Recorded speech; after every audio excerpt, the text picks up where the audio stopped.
juga sebagai motivasi kita dengan menjalankan siam, baik siam sunnah maupun siam wajib, terutama Ramadan, akan mendapatkan limpahan ampunan dan pahala yang besar. Mudah-mudahan kita bisa menjalankan siam Ramadan dengan sempurna. Allahumma amin. Coba sebagai penutup, yel-yel tentang semangat Ramadan. Saya bilang Ramadan, jawab marhaban ya Ramadan. Selamat datang bulan Ramadan. Insya Allah nanti malam kita sudah mulai menjalankan sholat qiyam Ramadan atau tarawih. Besok sudah siap. Karena itu saya bilang Ramadan biar semangat. Marhaban ya Ramadan. Ini yang pertama. Ini 5 kali ini. Biar makannya itu lebih semangat. Yang kedua saya bilang Ramadan, jawab syahrun azim, bulan yang agung. Ini dikutip dari pidato Nabi sebelum Ramadan. Syahrun azim. Yang ketiga Ramadan, jawabannya syahrun mubarak, bulan penuh berkah. Ini sekali lagi saya ambil dari hadis dari Salman Al-Farisi, riwayat Ibnu Huzaimah, isi pidato Nabi sebelum Ramadan. Saya ulangi lagi, ini 5 kali. Pertama, Ramadan, jawab marhaban ya Ramadan. Ramadan, jawab syahrun azim. Ramadan, jawab syahrun mubarak. Ramadan, jawab syahrus sabri, bulan kesabaran. Kemudian yang kelima, Ramadan, jawab syahrul muasah, bulan penuh, bulan tolong menolong. Nah, tes kira-kira mulai kurai. Baik, saya ulangi. Ramadan, marhaban ya Ramadan. Ulangi. Ramadan, marhaban ya Ramadan. Ramadan, syahrul azim. Ramadan, syahrul mubarak. Ramadan, syahrus sabri. Ramadan, syahrul muasah. Mana semangatmu? Ini semangatmu. Assalamualaikum warahmatullahi wabarakatuh.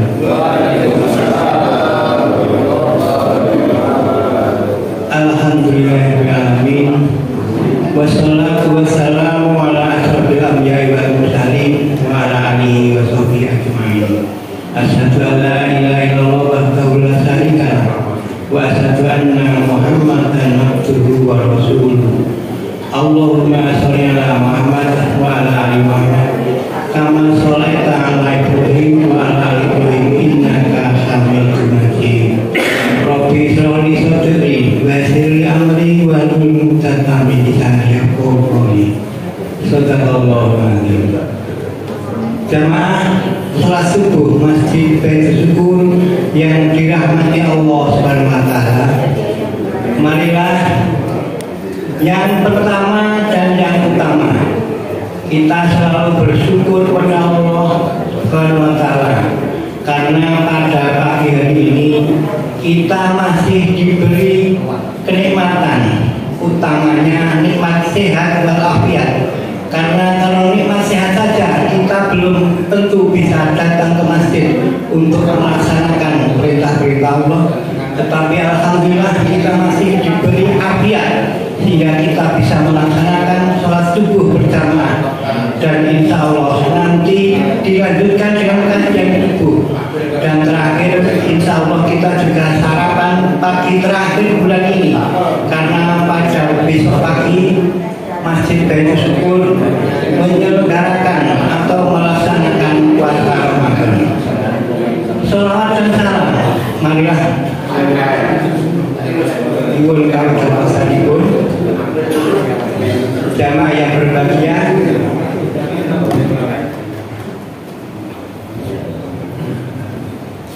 matur nuwun kami terpasanipun. Selanjutnya marilah kita selalu curahkan salam, salawat dan salam kepada junjungan kita Nabi besar, Nabi agung Muhammad Sallallahu Alaihi Wasallam. Insya Allah sahabat pagi telah disediakan oleh jamaah ibu-ibu Masjid Baitul Sukun. Semoga amal kebaikan beliau selalu mendapat limpahan hidayah, rahmat dan barokah dari Allah SWT. Jamaah Masjid Baitul Sukun yang berbahagia dan insya Allah dirahmati Allah SWT, ada sekilas info karena besok pagi kita melaksanakan puasa Ramadan, maka pada malam hari nanti insya Allah Masjid Baitul Sukun menyelenggarakan sholat tarawih berjamaah, dan juga setelah sholat tarawih ada kelompok tajwid ataupun kelompok tadarus, yaitu yang dikomandani oleh Bapak Haji Muhammad Hidayat dengan co-pilot Bapak Haji Eli Ahadianto. Dan insya Allah nanti malam sudah mulai gaspol.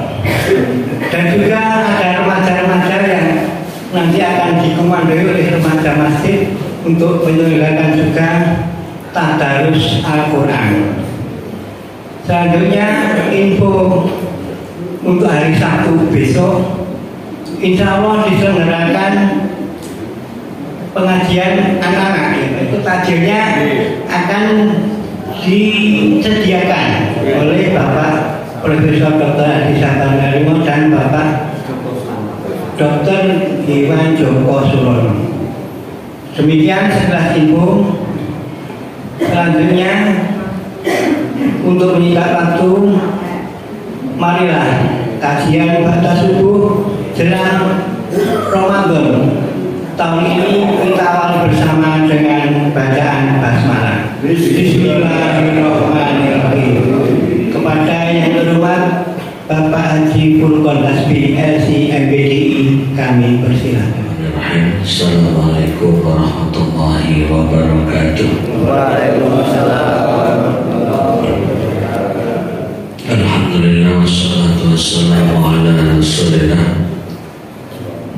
La haula wa la quwata illa billah. Amma ba'd.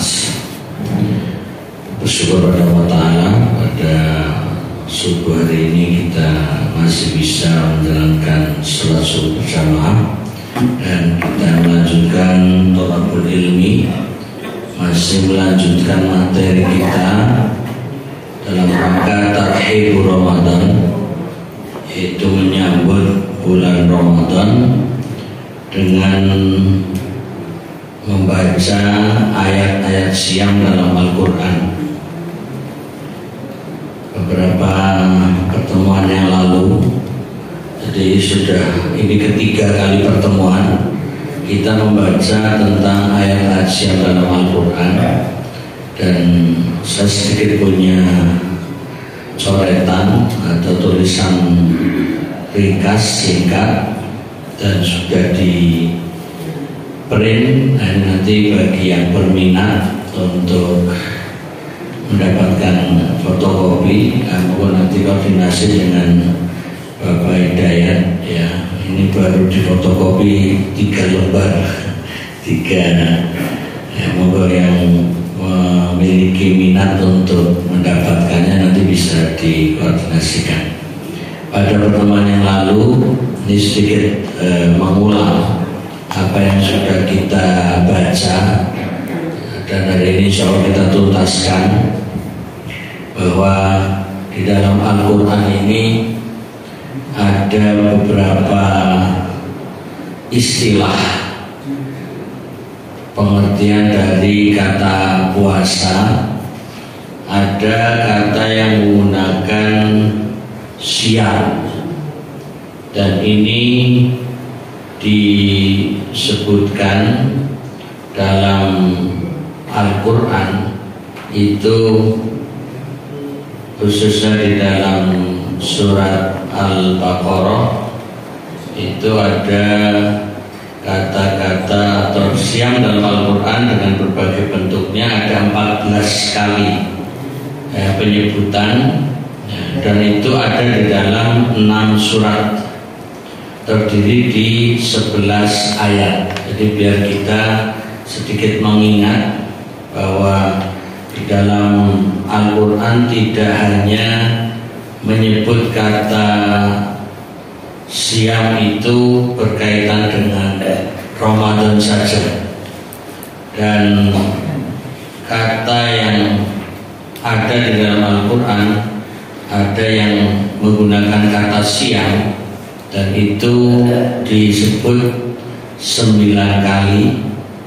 Kemudian ada kata yang menggunakan saum, itu sekali. Kemudian juga menggunakan kata as-shaimin, as-shaimat, tasumu, dan yasum, masing-masing sekali.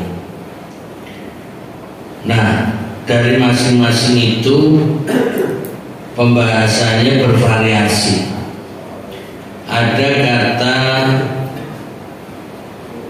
saum, ya, atau puasa yang digunakan hanya bermakna bahasa, jadi tidak ada hubungannya dengan puasa Ramadan sama sekali. Bagaimana sudah kita bahas sebelumnya, yaitu terdapat di dalam surat Maryam, surat ke-19 ayat 26, yaitu pembahasan berkaitan dengan Maryam alaihissalam, bunda dari Nabi Isa alaihissalam, yaitu ketika didatangi banyak orang bertanya-tanya tentang status Isa alaihissalam, lalu mengungkapkan kata saum, yaitu inni nadartu lirrahmani sauma, aku bernadar saum kepada Tuhan yang pemurah. Lalu yang menjadi pertanyaan, apa kata saum yang dimaksud oleh Maryam alaihissalam? Yaitu dijelaskan dengan kalimat berikutnya, falan ukallimal yauma insiya, maka aku tidak akan berbicara dengan seorang manusia pun pada hari ini. Ini yang kemudian dimaknai bahwa saum adalah diam, saum adalah tidak berbicara. Maka dalam hal ini saum yang tersebut dalam Al-Quran hanya secara bahasa. Artinya puasa itu bisa dimaknai diam, tidak ada hubungan puasa tanpa makan, tanpa minum, tidak ada buka, tidak ada sahur, tidak ada hubungan dengan kewajiban puasa Ramadan. Ini hanya mengulang apa yang sudah kita bahas sebelumnya, tapi untuk mempertegas saja, biar kita ingat bahwa tidak semua kata puasa dalam Al-Quran itu berhubungan dengan Ramadan. Jadi hanya bahasa pun ada. Kemudian ada juga yang berkaitan dengan hukum-hukum siam. Nah, kalau ayat-ayat yang berbicara dengan hukum siam ini juga ada bervariasi, tapi cenderung ke Ramadan, terutama di ayat 183, 184, 185 yang terdapat di dalam surat Al-Baqarah. Nah, di sana masing-masing punya pembahasan. Saya ulangi lagi, ayat 183 itu menegaskan hukum siam, yaitu Ramadan wajib, dan ini adalah pertama kali kewajiban siam Ramadan. Hanya mengulang lagi bahwa Nabi SAW dari sejak awal menjadi Nabi dan Rasul belum mendapatkan syariat siam Ramadan.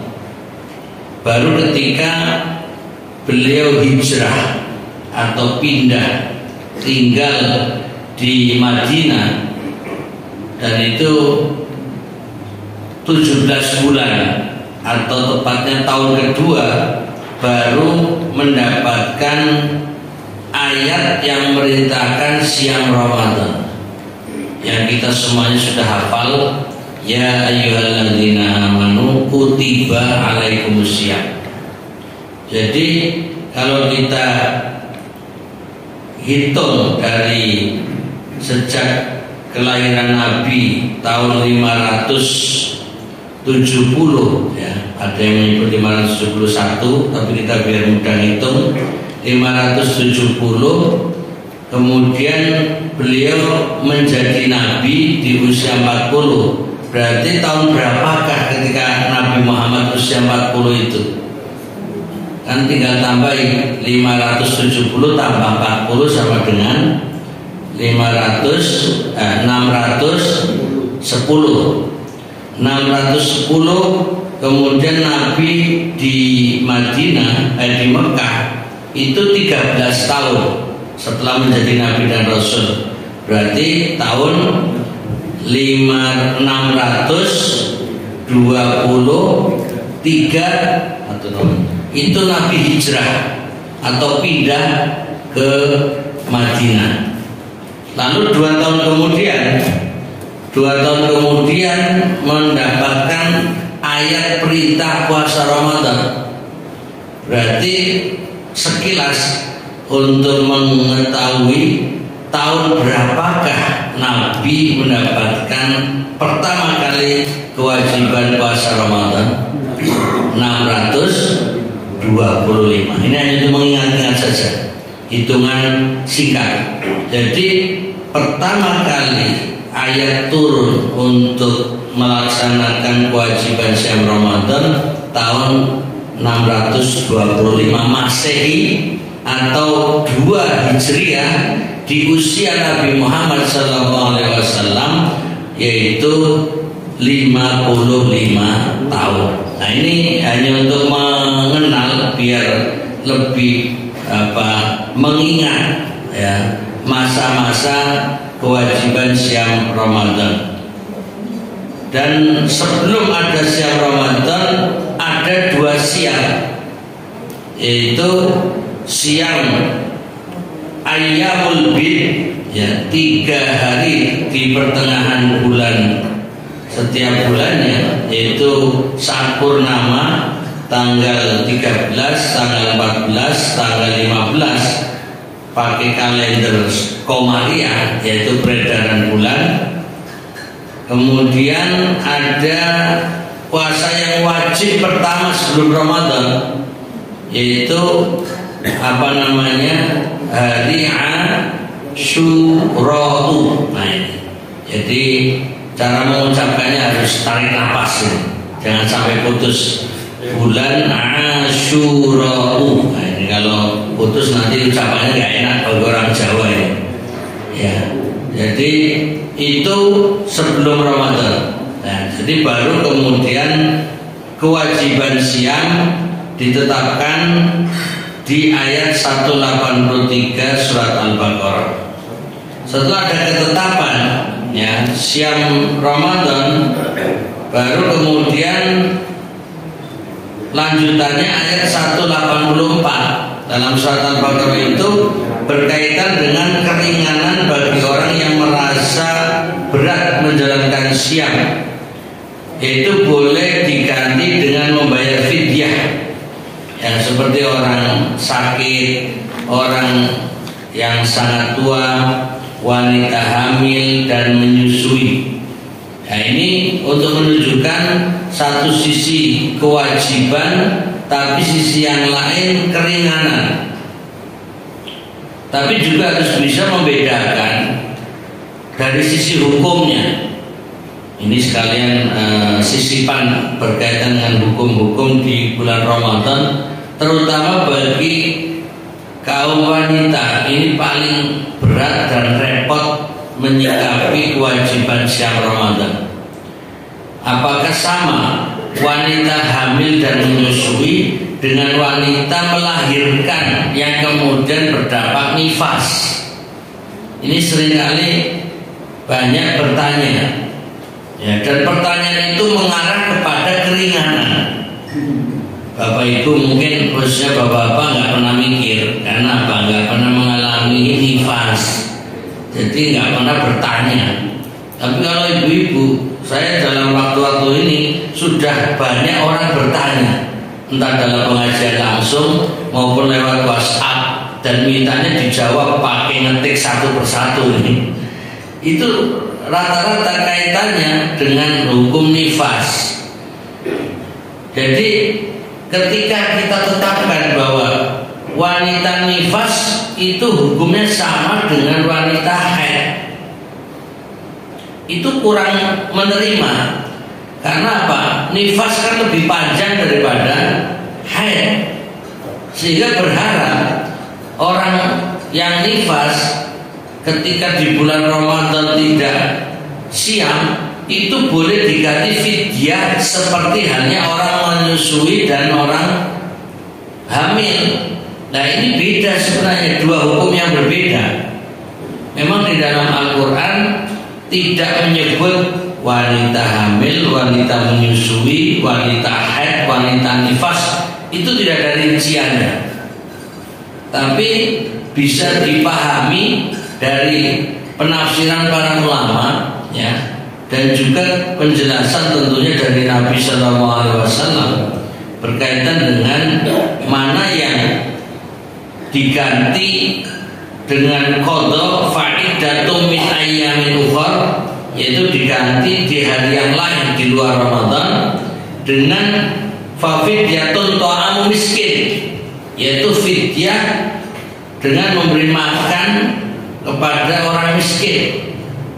Jadi singkatnya, wanita nifas itu sama hukumnya dengan wanita haid, yaitu hanya dengan mengqadha, tidak ada bayar fidyah.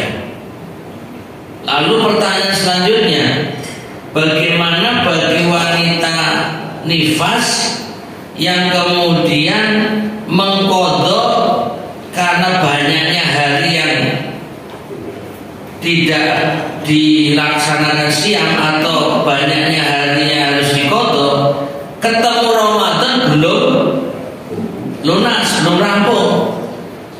Nah, harapannya ketika bertanya, mbok menawa entuk di fidyahi, gitu loh maksudnya. Barangkali boleh mendapatkan keringanan dengan fidyah.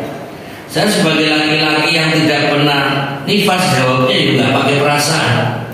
Enteng saja, tetap bayar, tetap mengqadha, tidak ada fidyah. Tapi bagi yang bersangkutan itu memang berat jawaban ini. Tapi gak ada pilihan lain.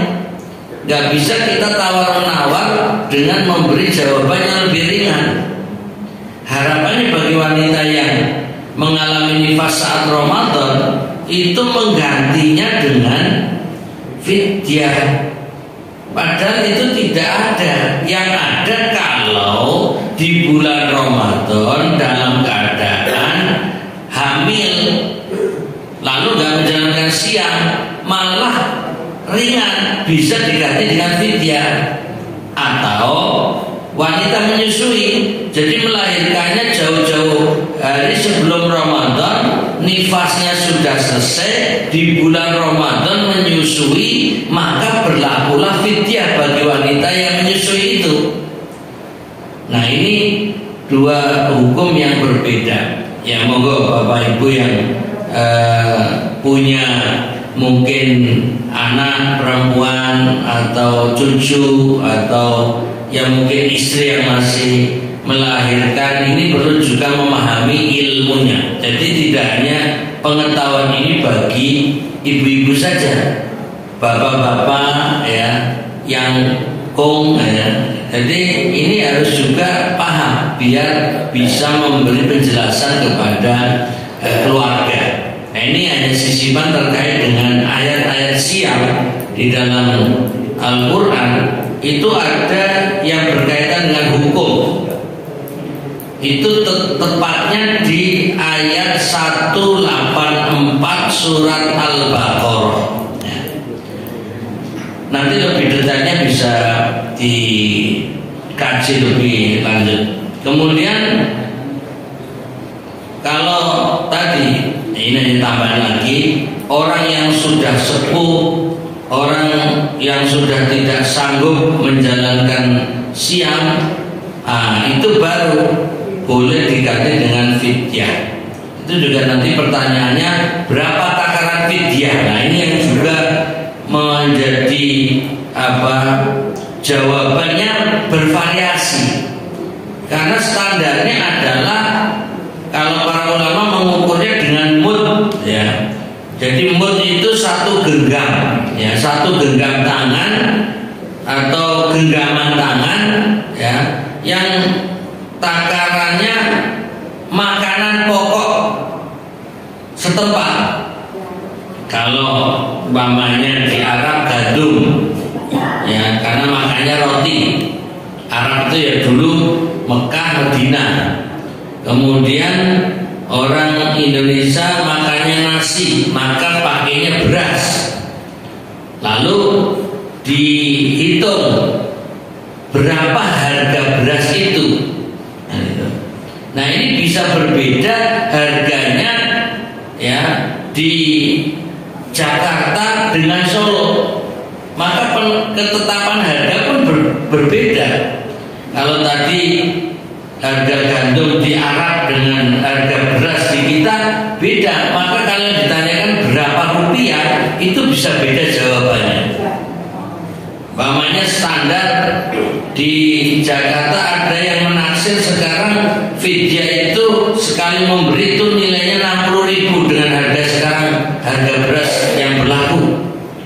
Tapi kemudian di Yogyakarta bisa jadi beda, bisa lebih murah, ya, bisa jadi 40 atau 45.000. Di Solo bisa lebih murah lagi, kan gitu, tergantung harga beras yang ada di tempat. Bisa jadi di Solo hanya 25.000. Nah, maka menetapkan harga rupiah itu tergantung harga pasaran beras di daerah setempat. Jangan kemudian orang Jakarta nanya ke Solo, orang Solo nanya Jakarta dengan harga yang berbeda. Loh, katanya di sana bahwanya orang Jakarta kewajibannya mengeluarkan fidyah 60.000. Loh, kata orang Solo cuma 25.000 itu enggak. Orang Solo dengan harga beras Solo, orang Jakarta dengan harga beras Jakarta. Tergantung dia berada di mana. Loh, kalau begitu hukum Islam enggak adil dong. Justru itulah keadilan. Di mana letak keadilannya? Di mana dia tinggal, maka standar harga setempat. Demikian pula kalau dihargai dengan nilai harga Arab, itu umpamanya Saudi pakainya real, itu nanti jatuhnya kalau di Indonesia lebih mahal lagi. Bisa jadi di sana, ya, harganya kalau dirupiahkan di Indonesia 75.000. Lalu 75.000 disamakan seluruh Indonesia, belum tentu bisa diterapkan. Nah, makanya pakainya adalah satu mud makanan pokok diberikan kepada orang miskin.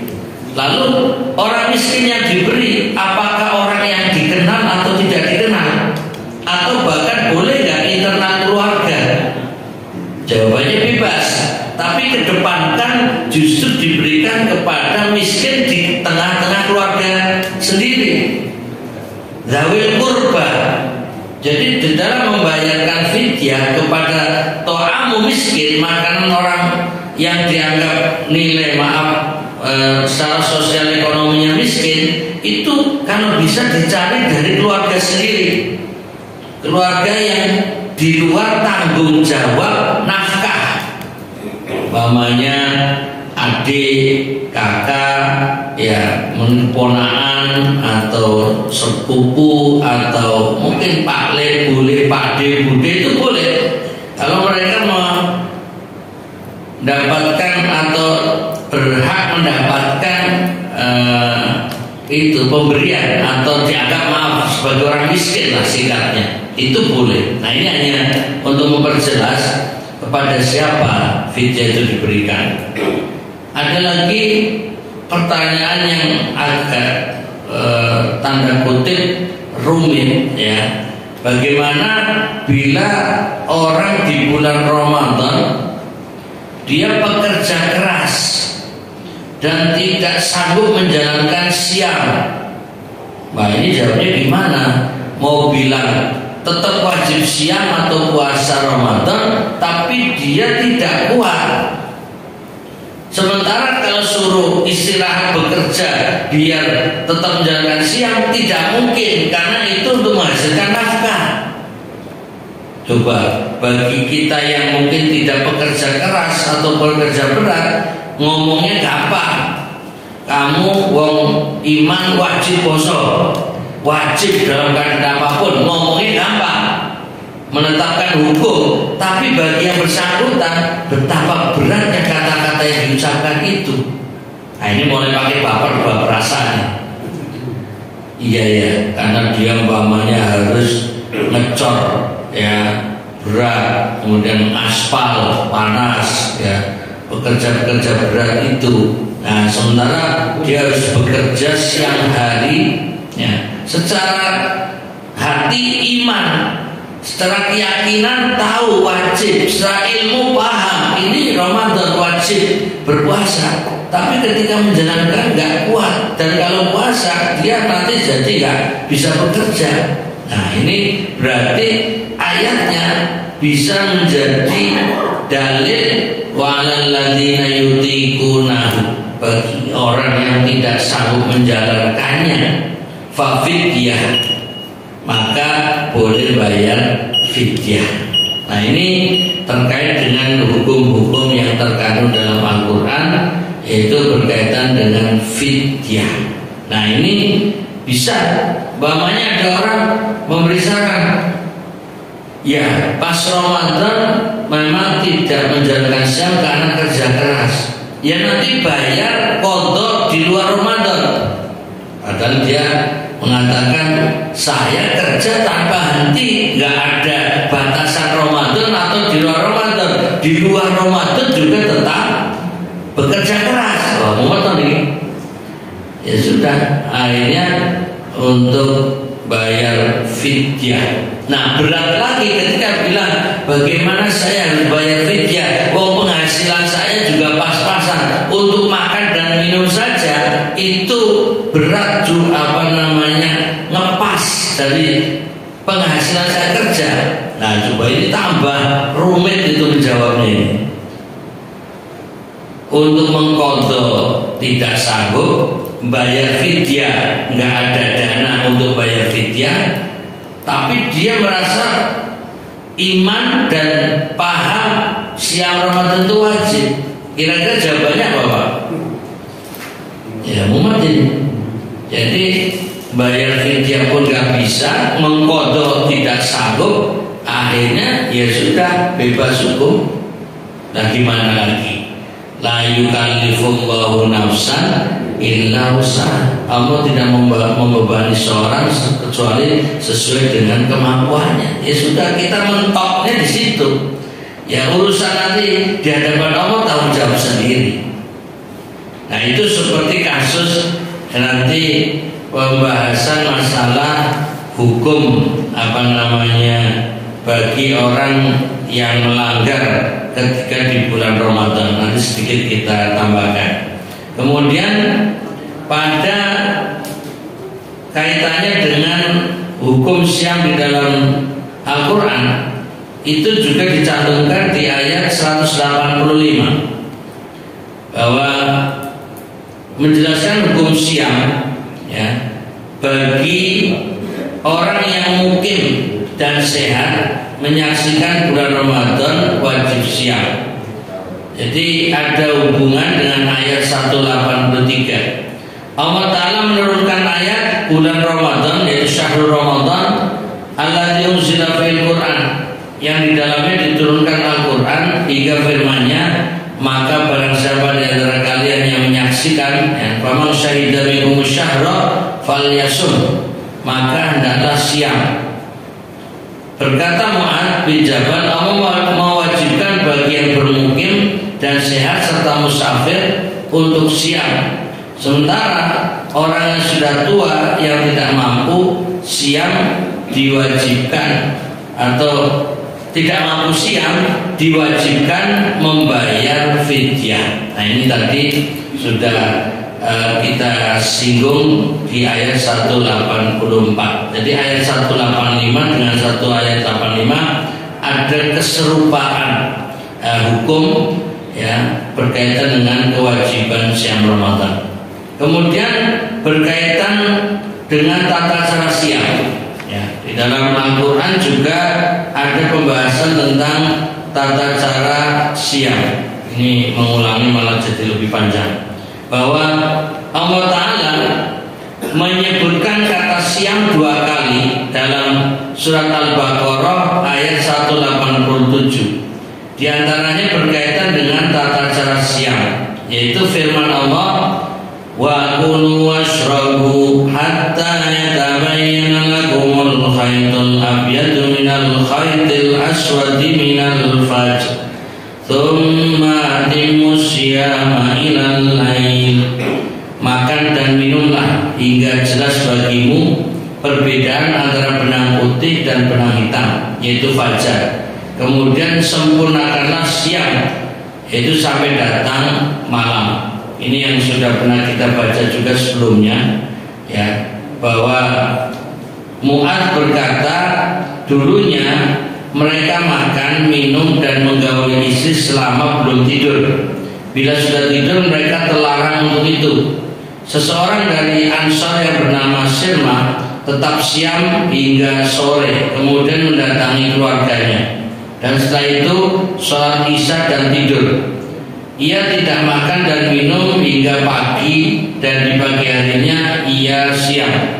Rasulullah SAW melihatnya dalam kondisi amat lelah dan bersabda, kenapa aku melihatmu ya, sangat lelah sekali?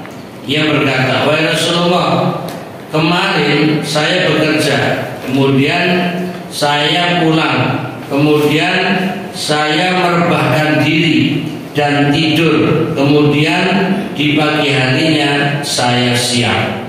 Ini hadis riwayat Imam Ahmad yang menggambarkan sebab nuzul atau sebab turunnya ayat tata cara siam. Jadi awalnya belum sempurna aturan berbuka dan sahur. Maka pada ayat 185 menyempurnakan hukum bahwa kalau sudah maghrib boleh makan apapun, sekalipun tertidur nanti bangun makan lagi boleh sampai waktu sahur, dan sahur sebelum makan sahur sampai waktu fajar, yaitu tepatnya saat adzan subuh.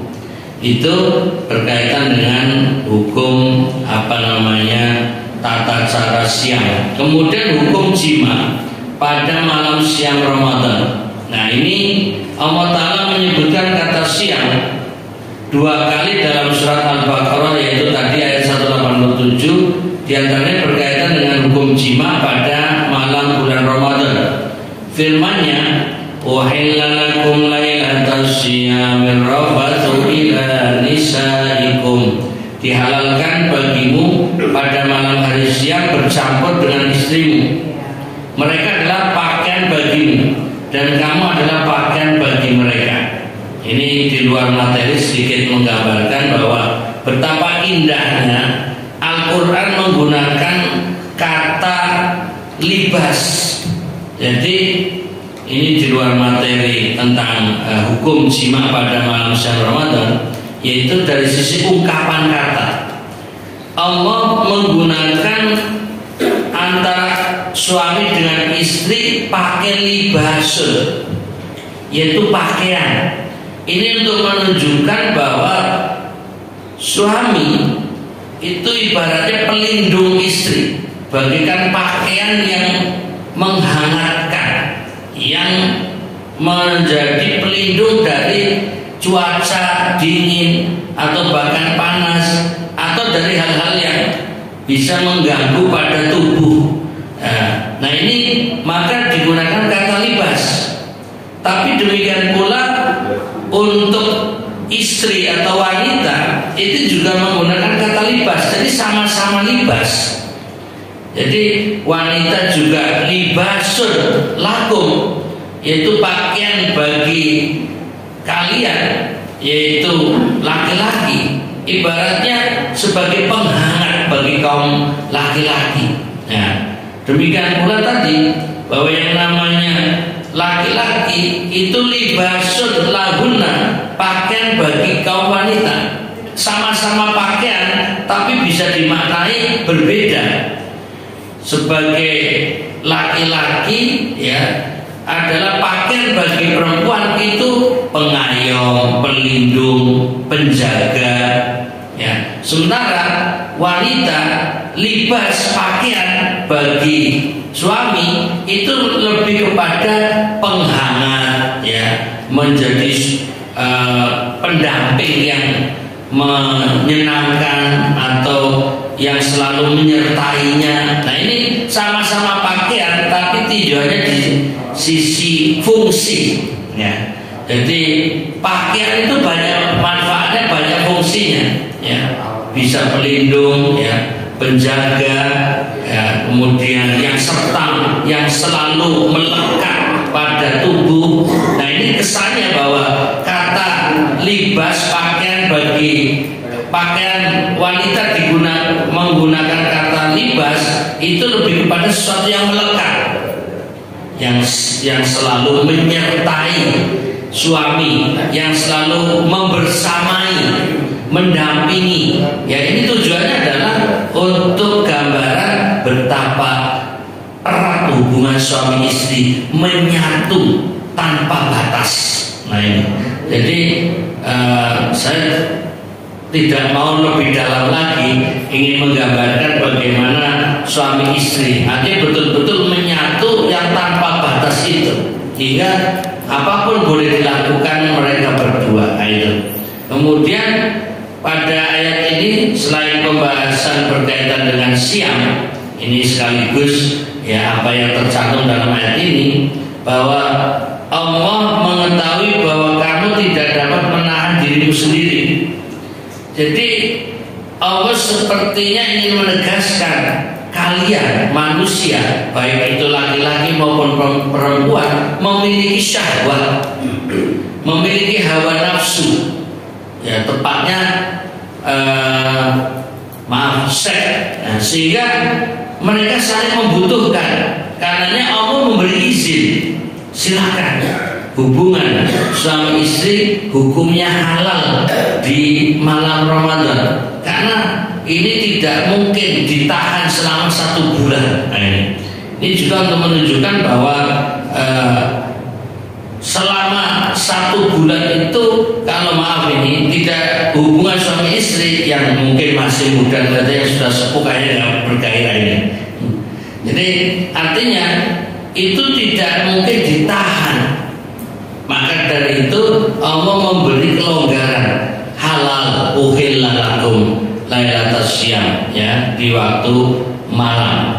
Kemudian tetapi dia menerima tobatmu dan memaafkanmu. Nah, ini tentunya ada hubungannya bagi orang yang sudah melanggar sebelumnya, karena sudah dibilang tidak tahan ya, tapi juga melanggar di waktu siangnya. Nah, itu nanti kalau kemudian ada kafarah yang dilaksanakan, maka itu dimaafkan ya pertobatannya. Kemudian selanjutnya fataba alaikum wa fa'akum fal'ana basyiruhunna. Karena itu Allah memberi semacam ketegasan ya, campurilah mereka. Ini artinya hukumnya menggunakan kata perintah, basyiruhunna, gaulilah ya sebagai istri. Ini untuk menggambarkan ada kesan al-aslu fil amri wujub, asal hukum perintah ini wajib. Wah, ini kalau diterjemahkan seperti itu, maka wajib kalian menggauli istrinya. Wah, ini berat ini. Bagi yang masih muda ini semangat membaca ayat ini. Bagi yang sudah sepuh kayaknya membaca ayat ini sambil lalu saja lah. Ini kayaknya ada perbedaan antara keinginan bagi orang-orang yang masih muda dengan orang-orang sudah tua itu memang ada semacam perbedaan. Karena itu ketika ayat ini basyiruhunna, gaulilah mereka, itu walaupun sifatnya perintah tapi ya bisa dipahami sebagai semacam mustahabah, yaitu hanya disukai atau sunnah saja, tidak sampai menjadi wajib. Sehingga bagi orang yang tidak menggauli istrinya di malam Ramadan maka berdosa, sampai segitu. Karena ini kan perintah malam Ramadan, gaulilah istri. Berarti kalau yang malam Ramadan tidak menggauli istrinya berdosa, ya lucu kan begitu. Karena ayatnya pakai perintah basyiruhunna. Kemudian waktahu. Nah, apa sih tujuan berhubungan suami istri? Yaitu untuk mencari apa yang telah ditetapkan Allah bagimu, dalam arti untuk mendapatkan keturunan. Jadi hubungan suami istri punya tujuan diantaranya untuk melestarikan keberadaan manusia itu sendiri. Nah, ini berkaitan dengan hukum jima pada siang Ramadan, intinya halal. Selanjutnya pada ayat-ayat siam dalam Al-Quran, siam sebagai kafarah, ya, penutup atau sanksi atas pelanggaran. Saya kira ini sebenarnya sudah sempat baca, ya, diulangi lagi, memang terlalu panjang mengulangi. Kemudian juga berkaitan dengan kafaroh bagi pembunuh tidak sengaja. Ya, tadi kan kafaroh itu bagi pelanggar ihram, ya, dan haji ifrat. Ya, jika di antara kamu yang sakit atau ada gangguan di kepalanya, lalu dia bercukur, maka dia wajib berfidyah, yaitu siam. Jadi fidyah itu sendiri diartikan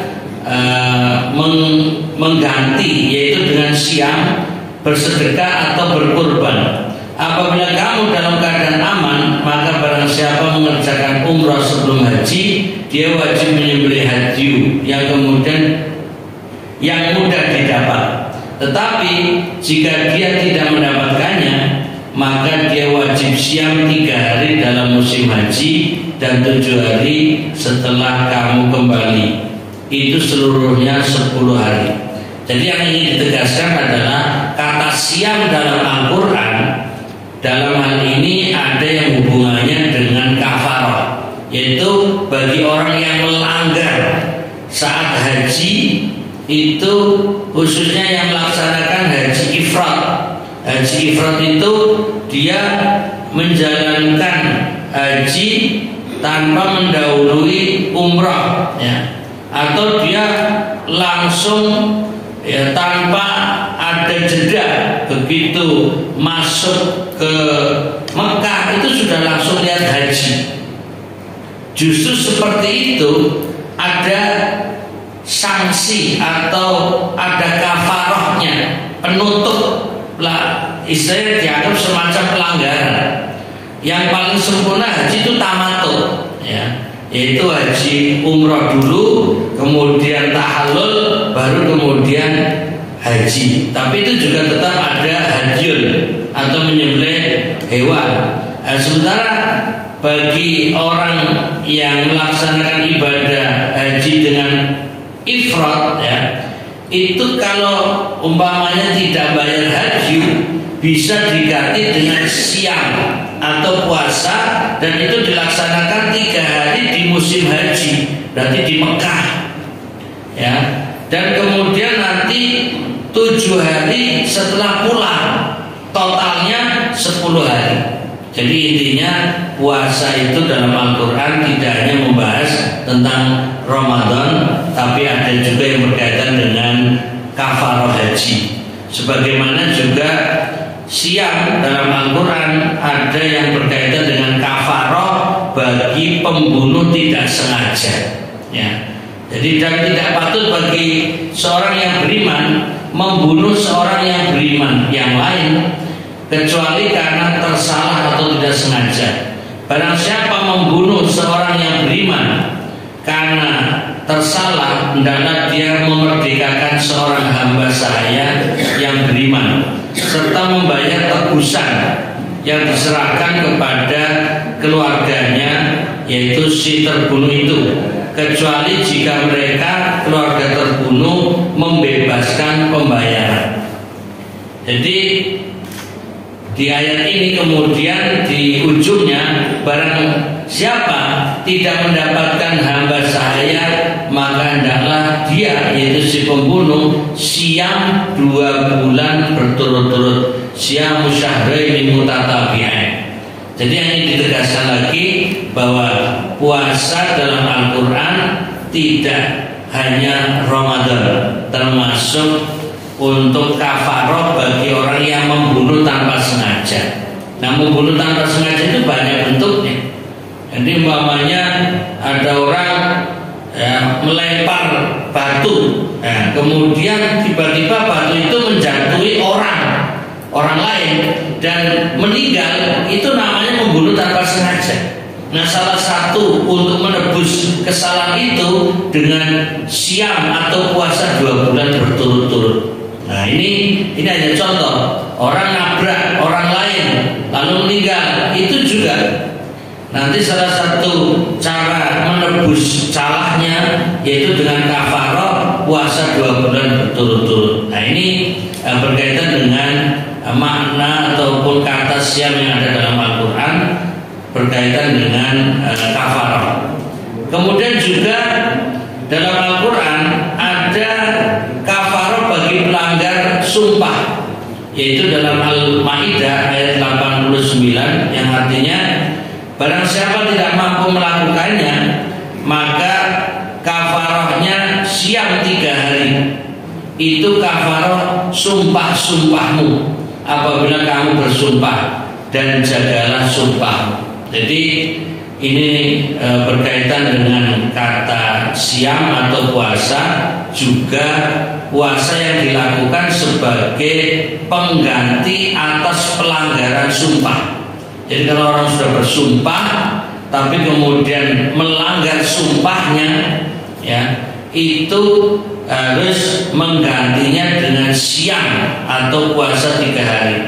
Nah, itu juga termasuk orang yang umpamanya nadar, ya, nadar tapi tidak melaksanakannya, sumpah tapi melanggar sumpahnya, maka harus kafaroh, yaitu menutup kesalahannya tersebut dengan siam 3 hari.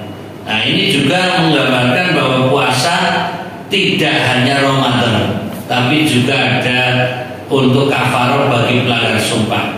Masih ada lagi, yaitu kafaroh bagi pembunuh hewan buruan saat ihram. Nah, ini bagi orang yang membunuh hewan di saat ihram. Nah, ihram ini bisa saat umroh atau ihram itu bisa saat haji. Itu pun untuk mengganti caranya dengan siam. Nah, ini juga untuk menunjukkan bahwa siam sebagai kafaroh bagi orang yang melanggar saat ihram, baik haji maupun umrah. Demikian pula kafaroh dihar, dan itu dicantumkan dalam surat Al-Mujadilah, ya, surat yang ke-58 ayat 4. Maka barang siapa tidak dapat memerdekakan hamba sahaya, maka dia wajib siam 2 bulan berturut-turut sebelum keduanya bercampur. Ini juga untuk menunjukkan siam berlaku bagi orang yang melanggar ataupun orang yang zihar. Zihar itu seorang suami yang menganggap istrinya seperti ibunya. Ini hanya sekedar contoh. Suami bilang kepada istrinya, kamu bagaikan punggung ibuku. Ini kata punggung itu namanya dhohrun. Dhohrun itu untuk disebut zihar. Nah, ucapan itu seperti menceraikan istri. Tapi setelah mengucapkan pengen kembali untuk bisa berhubungan suami istri lagi, caranya puasa dulu 2 bulan berturut-turut. Nah, karena itu bagi suami jangan sembarangan asal ceplos, asal ngomong kepada istri. berat tanggungannya. Begitu ngomong kamu seperti ibuku, itu sudah tidak boleh menggauli istrinya. Dan kalau mau kembali ke istrinya, syaratnya harus puasa 2 bulan berturut-turut. Waspadalah, waspadalah wahai suami. Jadi ini untuk menunjukkan ayat perlindungan bagi seorang istri. Jadi betapa Al-Quran menjunjung tinggi harkat dan martabat wanita.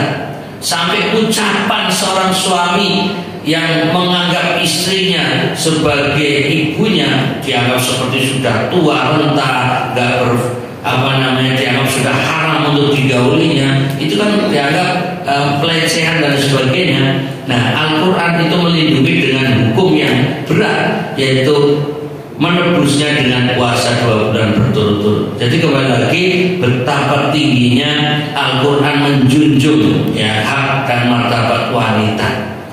Kemudian terakhir, nah ini mengingat waktunya sudah melampaui batas. Kemudian balasan atau imbalan pahala bagi orang yang menjalankan siam. Dalam Quran surat Al-Ahzab, yaitu surat yang ke-33 ayat 35, Allah menyiapkan balasan bagi orang-orang yang baik. Di antaranya orang yang siam akan mendapat ampunan dan pahala yang berlimpah di dalam surga. Allah berfirman, was-shaimina was-shaimat. Ini laki-laki dan perempuan yang siam, itu sampai pada kata-kata a'addallahu lahum maghfirah. Ya, itu Allah telah menyediakan untuk mereka ampunan wa ajran 'azima dan pahala yang besar. Nah, ini juga sebagai motivasi kita dengan menjalankan siam, baik siam sunnah maupun siam wajib, terutama Ramadan, akan mendapatkan limpahan ampunan dan pahala yang besar. Mudah-mudahan kita bisa menjalankan siam Ramadan dengan sempurna. Allahumma amin. Coba sebagai penutup, yel-yel tentang semangat Ramadan. Saya bilang Ramadan, jawab marhaban ya Ramadan. Selamat datang bulan Ramadan. Insya Allah nanti malam kita sudah mulai menjalankan sholat qiyam Ramadan atau tarawih. Besok sudah siap. Karena itu saya bilang Ramadan biar semangat. Marhaban ya Ramadan. Ini yang pertama. Ini 5 kali ini. Biar makannya itu lebih semangat. Yang kedua saya bilang Ramadan, jawab Syahrun Azim, bulan yang agung. Ini dikutip dari pidato Nabi sebelum Ramadan. Syahrun Azim. Yang ketiga Ramadan, jawabannya Syahrun Mubarak, bulan penuh berkah. Ini sekali lagi saya ambil dari hadis dari Salman Al-Farisi, riwayat Ibnu Huzaimah, isi pidato Nabi sebelum Ramadan. Saya ulangi lagi, ini 5 kali. Pertama, Ramadan, jawab marhaban ya Ramadan. Ramadan, jawab Syahrun Azim. Ramadan, jawab Syahrun Mubarak. Ramadan, jawab Syahrus Sabri, bulan kesabaran. Kemudian yang kelima, Ramadan, jawab Syahrul Muwasah, bulan penuh, bulan tolong menolong. Nah, tes kira-kira mulai kurai.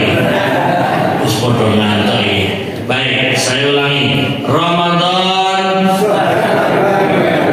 marhaban ya Ramadan. Ulangi. Ramadan, marhaban ya Ramadan. Ramadan, Syahrul Azim. Ramadan, Syahrul Mubarak. Ramadan, Syahrus Sabri. Ramadan, Syahrul Muwasah. Mana semangatmu? Ini semangatmu.